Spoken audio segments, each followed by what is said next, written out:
Welcome back, everyone. I'm here with Joelle Presby, an author who writes for Baen Books and most prominently with David Weber. Welcome, Joelle. Thank you. Thanks for having me on. It's a pleasure to have you on. So let's get started with just tell us a little bit about your background, where you're from, and kind of work your way into how you got into the writing business. All right. Well, at the Naval Academy, everybody has to memorize your hometown. And so I told people that I was from Columbus, Ohio, because people can memorize that. But I was actually born in France and grew up in West Africa because my parents were missionaries. But that was way too complicated for people who were being yelled at to memorize. So I went to high school in a suburb of Greater Columbus and got my nomination to the Naval Academy. And so here's my proof. I've got my class crest on my mug there. And tell us a little bit about how you got that nomination, because it's different than applying to college. Yes, it is. I was already writing and had decided in high school that I wanted to be a professional writer if I could be. I didn't have a lot of confidence that I would be able to sell things because I submitted a bunch of short stories while I was in high school. And actually, in retrospect, I was getting incredibly positive responses because I was getting responses that weren't just blanket, but they kept saying things like, "This is the beginning of a novel. This is not a short story." So then I went ahead and I wrote a novel, but I didn't submit it anywhere. And I was trying to figure out what to do for a career. And one of my favorite writers was Heinlein, who had gone to the United States Naval Academy. And I know other people have different views, but at that point, I decided that going to college was a waste of money for someone who wanted to be a professional writer. And so when I found out that there existed service academies, and in the United States, women were allowed to join the military, which was not the case in Cameroon, in West Africa, I decided I had a wonderful option here that I would go to a Naval Academy or West Point or the Air Force Academy, and they would give me a job when I was commissioned, and I would have no student loans. And so I came home excited and told my parents that I wanted to go to West Point because I was kind of smart and I'd done really well on the PSAT. So I was getting loads of colleges send me stuff because I was a national merit finalist. And West Point was the first of the service academies to send me something. And I told my parents that I was going to West Point, and they said, "No, you are not." And so I had a week to work on them before the Naval Academy sent me its flyer. And so they grudgingly accepted that I might try going to a week-long event at the Naval Academy. There was a thing where you attend classes by actual professors, and they're really nice to you for about 5 days, and then they yell at you like it's plebe summer. And a lot of people then decide that the service academy is not for them. But I was not deterred. And so I filled out the applications I had 2 Congress people, and well, you have your own congressperson and you have your 2 senators, and then there's the vice president. You have to get a nomination from one of them. One of my senators at the time was John Glenn. He was actually in space while I was applying. Remember, he was an astronaut and then he became a politician, and then he convinced NASA to send him up again. And I got a nomination from John Glenn. I never met him, but his committee sent me a nomination, and that was very exciting for me. Did you have to interview? You had to interview with their staff, right? Right. Well, okay. John Glenn's staff never interviewed anybody. So I had already received his nomination, and the other politicians get told who is nominated who, because there's only a certain amount of nominations, and they would like to get as much favor out of this as they can. And so if someone who is connected enough that major donors are saying, "Hey, you want to support this friend's cousin," and their grades are good enough that they could actually get through the service academy, they might want to not give a nomination to someone who already has a nomination in another place where they're not going to be, where it's not going to be as appreciated. So at my other two actual interviews, they already knew that Glenn's office had given me a nomination. And so it was a weird interview where they, instead of asking me questions about me, they were asking me questions about, well, how did you get this nomination? What was his office's process? Because he was the senior senator and he put it out faster than anybody else. And I had to tell him, honestly, I don't know. His office didn't have any application format or anything. I filled out the form and sent them my SAT scores. And then I figured out what their address was and mailed them the same stuff that you guys asked for. And somehow that worked. Hey, nothing wrong with that. And at first my dad talked me into doing it. I was afraid they were going to be irritated that she doesn't know how to follow directions because nobody asked for it. I figure it depends on the congressperson or the senator. Some of them are really into it, and then others are just, it's kind of like, I'm not saying that Glenn's was an afterthought, right? But there's just different, like some will personally interview you, others will just have their staffs do it, others won't do it at all. Why the Naval Academy and not West Point? Well, Heinlein didn't go to West Point. That's fair. That's fair. Also, my parents were so strongly against West Point, and I thought the Naval Academy, sends people to be Marines as well as naval officers. I thought at the Naval Academy I could effectively do the Army by being a Marine. And then I figured out during the first 2 years that actually I was not physically suited to be a Marine. I thought I was going to be a Marine, but I kept trying to do the Marine Corps obstacle course and doing these events that were more focused on becoming a Marine officer as opposed to becoming a naval officer. And I was really bad at it. I mean, I was working as hard as I could, and I was getting barely the minimums to not be dropped from that summer event and have to go back and go on sailboats. I realized that the things that relate to the Navy nuclear power officer track were actually pretty easy for me, and I was doing very well at those courses that directly relate to it, and being one of the top in the class. And so if I would actually focus on that instead of trying to figure out how to climb a rope better, then I could really excel. And that proved to be the case. So I did very well academically at the Naval Academy, and I got to go to graduate school immediately after at Naval Postgraduate School in Monterey. Oh, wow. As an ensign, I was going to grad school as one of 30. And the way, for those of you who are not in the military you accrue vacation days in a similar way to how civilian companies do it. But instead of having a fixed PTO amount, you have liberty and you have leave. And leave is on a day-by-day unit. It's vacation where you can go pretty much anywhere. While liberty is you're just done working for today and you're going home, or it's Saturday and you don't have to come into work because you don't have duty this particular Saturday.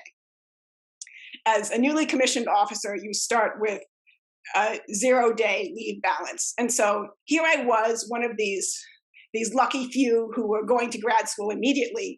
And grad school at Naval Postgraduate School might be run by a lot of military professors, but it's still following a regular school organization where there's time off for Thanksgiving and there's time off for a winter break that matches Christmas.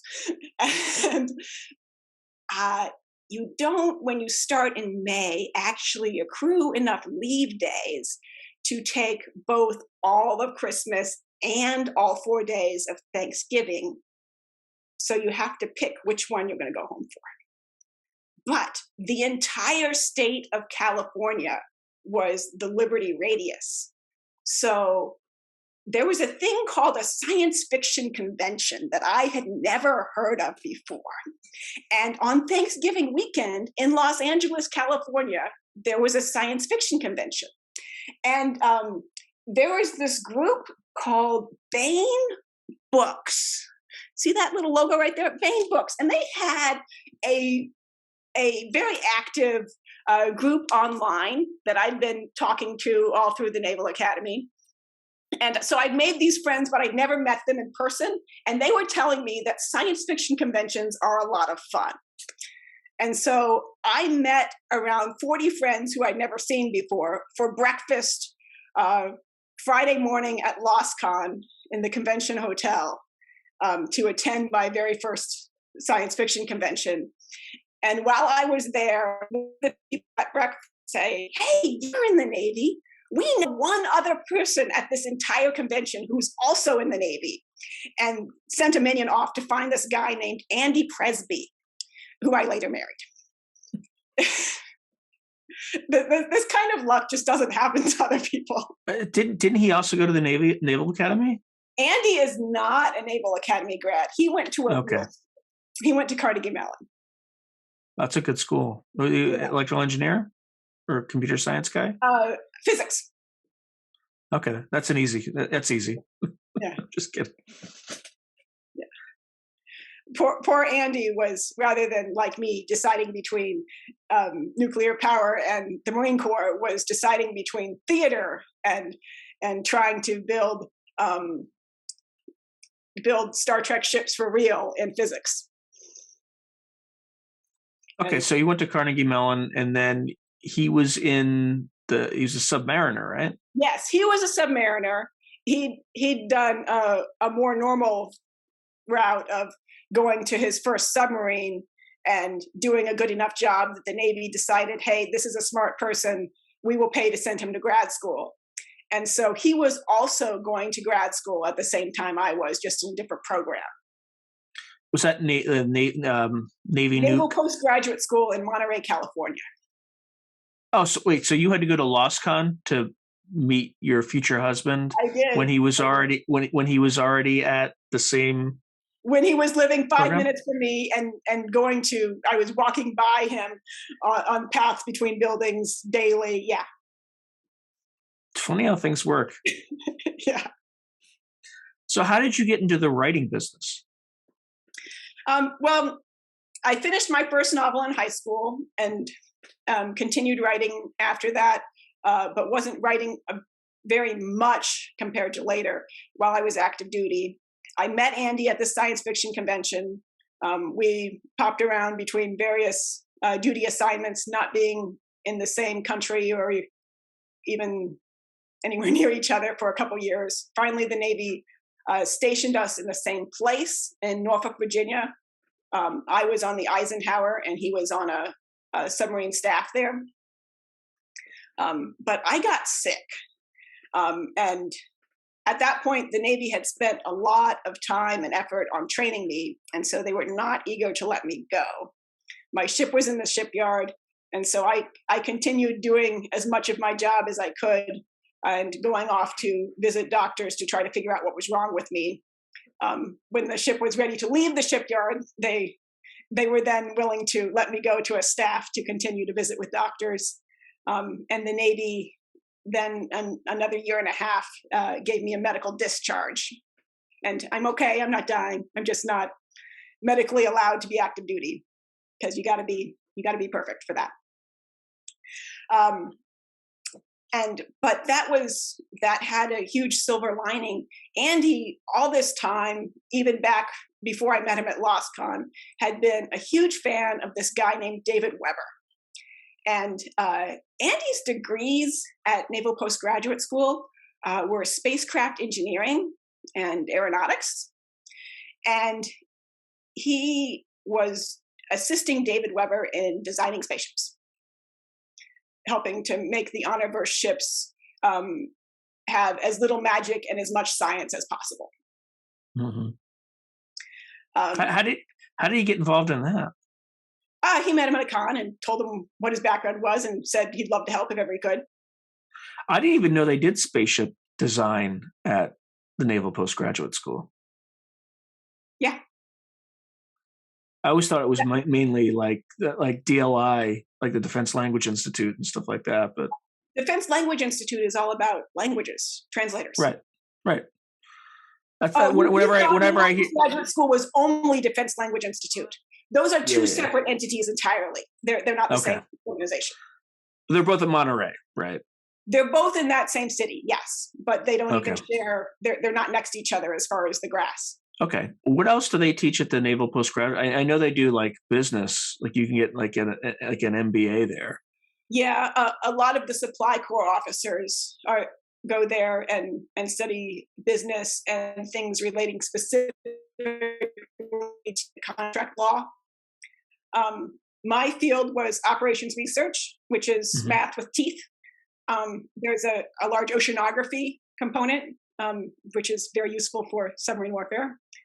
Let's see, a lot of engineering, a lot of systems engineering, because anytime you have a ship, you've got electrical engineering and mechanical, and you need to put it all together. And degree programs don't necessarily normally offer that. So whenever there's anything that the Navy wants to have an in-depth focus on, they might try to convince professors to teach it at the Naval Postgraduate School. Let's see, there's also computer science programs. My roommate at grad school was an electrical engineering major. I'm sure there's more, but those are the ones I can think of off the top of my head, thinking through the 30 students who were ensigns that I spent a lot of time with and what they were focused on. Okay, but they also have an aeronautical engineering program with Yes. a focus on spaceship design. This one. Yes. Or spaceship or spacecraft? Spacecraft. Okay. All right. Sorry, I sounded really dumb. Spaceship. Okay. All right. So you meet David Weber at this con. Oh, yeah. But he was, since I didn't marry him, he wasn't actually my focus at that point. He was just another author who was being nice to everybody. But Andy and I made a point of going to conventions as fans in the subsequent years as we could. And Andy continued mostly by email supporting David, and there were several other people who were kind of being David's core supporters and trying to help him with continuity and whatever else he wanted in order to make him able to write faster, and to try to figure out what things doesn't he want to do and can we do them to help him. The sort of things that all writers dream that one day there'll be a group of fans that will do that for them. I'm sure the fans also were in some ways an annoyance to David and distractions, but they were trying not to be. Tony Weisskopf at Bain started talking to David about how it was coming up on the 20th anniversary of the first release of On Basilisk Station, which was his very first Honorverse novel. And she wanted to have him put out something that would be in recognizing that milestone year. And some other writers had companion sort of fictional, nonfiction encyclopedias that were being released relating to their major milestone events. And so she suggested he do that, but David, 2 kids, those kids are getting closer and closer to high school. Yes, people would buy this, but they'd probably not buy it at the rate that they buy, say, a new Honorverse novel. However, his fans, Andy's group, hear about this and they're excited, and he mentions it to them and asks, would they be willing to help? And the answer is a huge scream of absolutely yes. And so after talking back and forth with Tony a little bit, this group of 9 people actually incorporated as entity Bu 9, imitating David's Bu ships and so forth, and Bu Purrs, and signed a contract with Bain Books to produce something called the Honorverse Companion. Did I grab that and bring it down here? Which eventually became this, and did in fact come out on time and include an fictional encyclopedia and all this stuff. And Andy was a major push in the group, agreeing that, yeah, we can do this, we can make this happen. But in the military, you change jobs periodically, and you don't know what your next job is going to be. So between signing the contract and the time when a lot of work needed to be done, Andy got moved from a job where he had a fair amount of free time working on a staff to a job where he really didn't have much free time at all, being an executive officer. Mm-hmm. And so I wasn't part of the 9, but I was seeing this and looking to me like it was going to fall apart. And so I stepped in and started doing a lot of management and editorial support and writing sections of it, researching through all the books of what was printed to make sure what we wrote was matching what was printed, and any additional tidbits made sense, and coordinating with the other 8, and we got it done. And we had a meeting with David, with as many of the people who could make it, and we were celebrating all this. And so Tony comes out with another request. Hey, David, how about you write us a short story for Baen to put on Baen.com? And David's like, my short stories are novellas.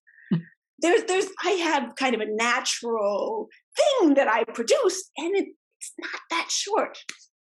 Well, I go over in my corner and I write a piece of in Honorverse fiction.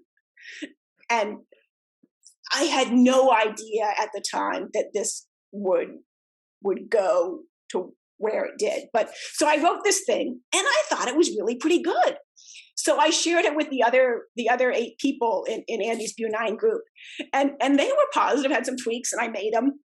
And then, without talking to me, they share it with Sharon Rice Weber, David's wife. And she, again, without telling me she'd even seen it, gives it to David.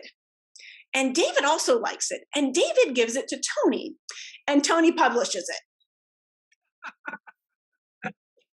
Did she call you or let you know? Or before it went on the website, they had me, sign a contract and get paid for it. But I did not submit that short story to anyone.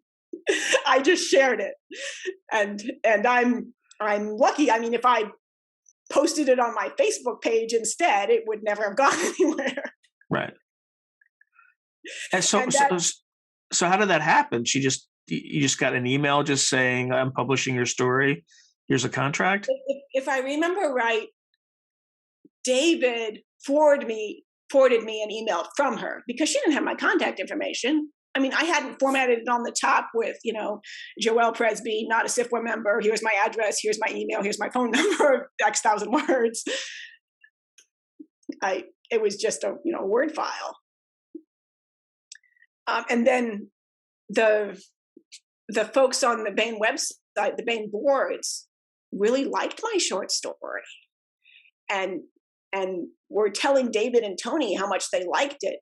And so Tony then invited me to write another short story with those same characters in the Honorverse. And so my second sale came out in hardcover in a Worlds of Honor anthology, Beginnings. And then I guess I was easy enough to work with that David turned around and talked to Tony about one of his theories is that had not had a new entry in it for a while, because Linda Evans had gotten sick. That would be the Multiverse series. And he convinced Tony to give me a contract to let me write in it. And then there's my name again. Cool. On my first novel, The Road to Hell. And that, I mean, at any point, I did not expect these just to happen like that. And how do those, when you're writing in his universe, how do those contracts work? For other people, those contracts can be pretty nasty, but David is an extremely generous human being who really likes to give back to the writing community. he splits the advance 50-50 and then the royalties 50-50. And my contribution, I mean, yes, I'm working my butt off, but his skills, when someone has written dozens and dozens of well-written, polished novels, it's not the same as somebody's first book. Right. Right. Yeah. And I'm sure every collaboration is different, but in the collaboration work that I've done with him, we work together to come up with an outline and then discuss how the twists and turns are going to be. The outline's fairly detailed, as in chapter by chapter, and then we divide which chapter is going to be primarily written by which person. The Multiverse series really fits well with a collaboration sort of environment because there are two civilizations fighting each other. And so there's the conflict with all the scenes where the people at the front are, lobbing fireballs from dragons and shooting with small arms across the other way. And then there's different characters at the back of the portal universe chains who are making the decisions that will determine who actually has logistic support to be able to win. And then, of course, the scheming groups who are bad guys in each civilization who are trying to take advantage of the opportunity to backstab somebody as is convenient for them. That sounds about right. I write the backstabbers, which for those people who are in the Navy understand that is the appropriate position for a SWO officer to do. And David writes the glorious, heroic fighters at the front on each side. That makes sense. It's backstabbers, though, who are more interesting and diabolical. So, and in terms of who would you, stepping back, who would you consider your influences to be, your writing influences? Well, obviously Heinlein is a huge influence, and David Weber is a huge influence. I'm just looking at my stack of books here. I really enjoy urban fantasy, and especially Jim Butcher. And whenever someone is selling really well and I also enjoy it, I reread their books a lot and try to figure out what their techniques are and if I can imitate them and learn to do some of that as well. So like I have little kids, so I've been rereading J.K. Rowling's Harry Potter series and looking at how she does characterization and how she builds her world. And it's not the same genre, but sometimes the tools that people use can be used in other genres, even if they're not always used. And what's your favorite Heinlein book? Starship Troopers. Yeah, they kind of ruined the movie. Well, they wrote Bug Hunt, and then they just slapped on the name. Yeah, pretty much. What do you like most about Starship Troopers? I feel like I should be ready to answer that question, but there's so many little pieces where he uses only a few words and communicates very clearly information, like when he's referencing somebody who's important and he says that, and that, okay, that's an important person. When there's a scene with a teacher and they're talking about violence never solving anything, and actually no, that's really not true at all. There's just so many great parts. Yeah, I mean the philosophy he communicates there is somewhat controversial, but I hate to say it, but it resonates a bit with me. And by philosophy, I mean in that society, only people who served vote, right? Yeah. Yeah, I think that would solve most of our problems overnight in the U.S. But again, other people would say that's fascism. Right. So, but the central conceit that he has is that the people who are willing to sacrifice are the ones who are most deserving of the right to vote and the right to run a civilization. And it's not something that is an inherent characteristic. It's a choice. Now, it's a choice to serve. Anybody can serve. Now, you can get into the details and say that, well, there's people who are disabled and things like that can't, obviously can't serve because their disabilities make it difficult. I disagree with that statement, but okay. Well, I'm talking about I'm not talking about in the far future, right? I'm talking about no. I mean even now, having been in the Navy and had shore jobs and sea jobs, there's a lot of work that can be done without. Yeah, you're not going to be in the kind of jobs that will lead you to one day be, fleet admiral. But if you have a mental condition where you're just not that smart, we still need a lot of paper shredded in the military. Yeah, you could do 2 years and have passed the security clearance and push a cart through a secure compartment and collect paper and shred it, and you would provide a useful service. Yeah, but right now they don't do that, right? Right. We don't have to. But we could. Yeah, and that's kind of what I'm trying to get to is that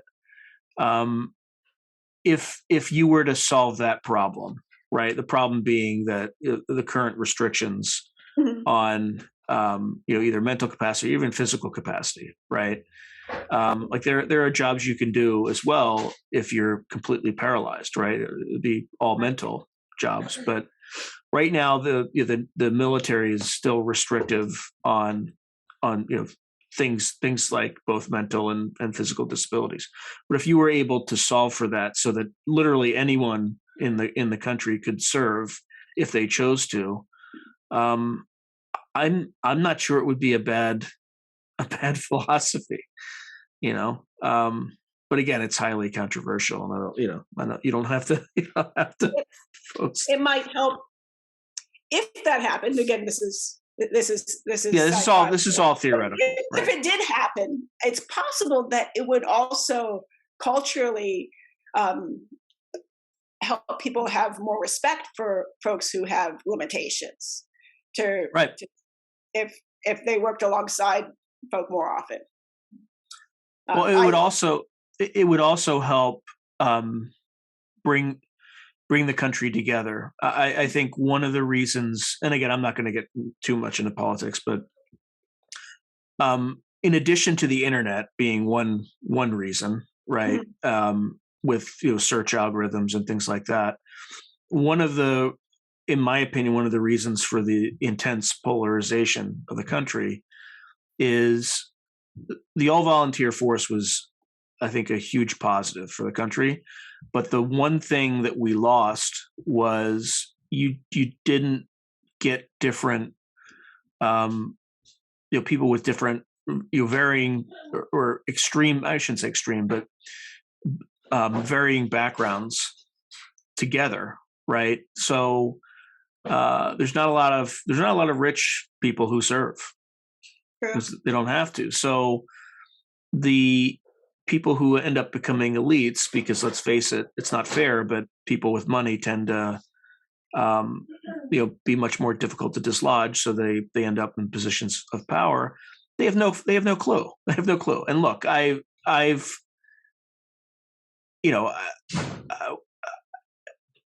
gone to institutions where I've run into these people, and they have no idea.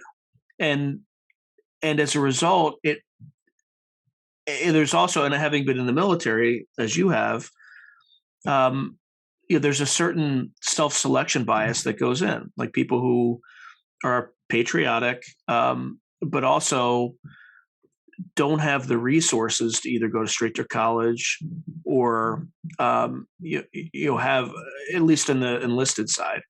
Very true. Very true. If, for instance, in my own case, if I could have gone to any college and my parents could have paid out of pocket so that tuition was not, having a student loan was not a possibility, not a thing that was going to happen, I might not have been as attracted to a service academy at all. if it didn't matter. If I wasn't going to be saddled with debt, and if afterwards it didn't matter whether or not I immediately found a job, because if I couldn't find a job, I could go work at daddy's company. Yeah. Like the only reason I was able to attend Stanford is because I have an ROTC scholarship, full stop. Mhm. So, but getting back to the point, the reason that I feel this kinship with Heinlein in that particular philosophy is, being an American in 2022 and being exposed to both these worlds, right? Even my wife went to the same school I did, Mhm. and she was an Army wife, and it was the first time in her life that she was exposed to that world. Mhm. And it changed her. Like, it changed her philosophy on or her visual map of the world. And look, she was, again, I won't go there because I don't want to get into politics or anything like that. But there's whole segments of the population that have not only physically segregated themselves from each other, but also from an information standpoint, with algorithms in search algorithms that cater to what you want to see, and the more you do that, you get channeled outward. So anyway, I didn't mean to go. I took us on a wild odyssey about Heinlein's philosophy, but that's why there's some resonance for me, at least, in that particular philosophy, because there's just not a common template for what is the purpose of American society, and it's not that any side is wrong or inimical in some way. It's just they just have widely different views of reality. And having been at the nexus of that, like, I can kind of see them both. I see where they're both coming from, and they're just talking past each other. It's a shame, because it's something that if we don't figure it out, it could lead to violence. So anyway, going back to the writing. All right. What do you have coming out? Or what should people, if they wanted to start reading, any works by you, what should they check out? Okay. Well, I very much want people to pre-order my book that's coming in November, which is the Dabare snake launcher, which draws on my youth in West Africa, and also the job that I had after the Navy, where I was working as a corporate consultant. I've got some mega corporations who are building a space elevator, and they're doing it in Kilimanjaro in East Africa. And I've got other characters over on West Africa at another spaceport that has to be built in order to support the construction of the top orbital side and the base side for the elevator itself. But in the meantime, since that's not actually available yet, I've got a number of short stories out. They're in the We Dare series, No Man's Land. I've got a short story that's actually in the universe of Dabare Space Launcher. From Bain, I've got a short story in Star Destroyers. You can still get my short story in Beginnings. Let's see what else we got here. I did an alternate history Oh, wow. trilogy of short stories. These are all anthologies. They're based on, let's see, here we've got the naval side with those in peril, and then we've got aviation to Slip the Surly Browns, and Trouble in the Wind is ground warfare. And that was a lot of fun to do something a little different. I think that's all I've got right now. I do have some other things coming out, but they're not ready even for pre-order yet. And what projects are you working on now? I'm sure it'll probably fit in that category. But okay, let's see. I am working on the sequel to The Road to Hell. I don't need to pull it up. So that's Multiverse with David Weber. Our working title is The Band of Angels. I've wrapped up the first draft of all of my chapters, which came out as 85,000 words, with a novel in theory supposed to be only 110,000 words when it's finished. I'm sure David and I are going to be giving people another very big book because half of 110 is not 85. But I gave that to David a couple months ago, and we're going to talk it through at LibertyCon about, revisions and how we're going to fit together with his other writing schedule stuff. And Bain has already given me a contract for the sequel to Dabare Snake Launcher, my solo novel. And so that's great. I'm also working on that one. It's going to be, I'm going to jump a few hundred years, and it's going to be set in the rings of Saturn. And the plan is that is actually going to be book one of a series that we will then follow those characters for a while. And Dabare Snake Launcher is near-term hard science fiction, and I intend to, the term is a little farther out then, but I intend to stick with the hard science fiction focus. Saturn, we've got a ton of new information about that planet and the area around it from the Cassini probe. And there's not been a lot of people writing in that area. And I would love it if a few more authors would want to write about stuff in Saturn, and we could be, I don't know, urban space something as a genre altogether, and have great anthologies to help sell each other's stuff. Saturn's got, a ton of rings, and then a bunch of moons. So you've got a lot of water already out there. Phoebe's one of the fun moons out there. What about Phoebe's fun about that particular satellite? It's just one of the locations that I'm still in the very early stages of putting together this novel. But so I'm going to wait to reveal exactly which things I'm going to go with on that. Okay. And then one random question. You said you were a corporate consultant for... Yes, I worked for Booz Allen Hamilton. Okay. Did you work for their defense side, or did you work for their... I worked for the defense side. And what time horizon? Because I did like a summer internship there. Like we might have run into each other at some point.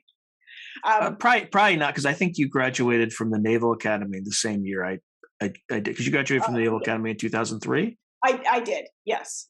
So I was with Booz Allen. Let's see, it was 2009, and then I think my last year with them was 2015. And anybody who's checking me could just check my LinkedIn profile and say, no, it's 2016. She doesn't know her own life. But I was there for a couple of years. And didn't they split the two, like the commercial side from the government federal side? Yes, Booz Allen Hamilton and Booz and Company, but that split happened before I was hired by them. Okay, all right. Anyway, I was just morbidly curious about that. And all right, well, it was a pleasure. Because my side was making more money, and so the principals on my side wanted to not stop sharing so much money. And the corporate side was like, fine, then we'll keep our own money. Someday we'll make more money than you.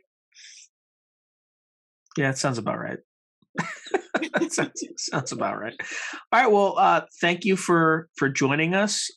You're going to be joining us again for the next episode, which will be on my perennial, I keep saying favorite topic, but it's pretty morbid when I say that. The Russia-Ukraine war. Most interesting topic. Yeah. Well, I don't know. We'll see. Most timely What's topic. That? Most timely topic? Yeah, most timely. I mean, some people probably every time they see it are like, oh, he's talking about this again. No, I mean people watch them, so I guess they're somewhat useful to people. But I look forward to talking with you about that conflict in the next episode. Thank you again. Thank you. If you enjoyed this video, hit like and subscribe, and I'll see you next time.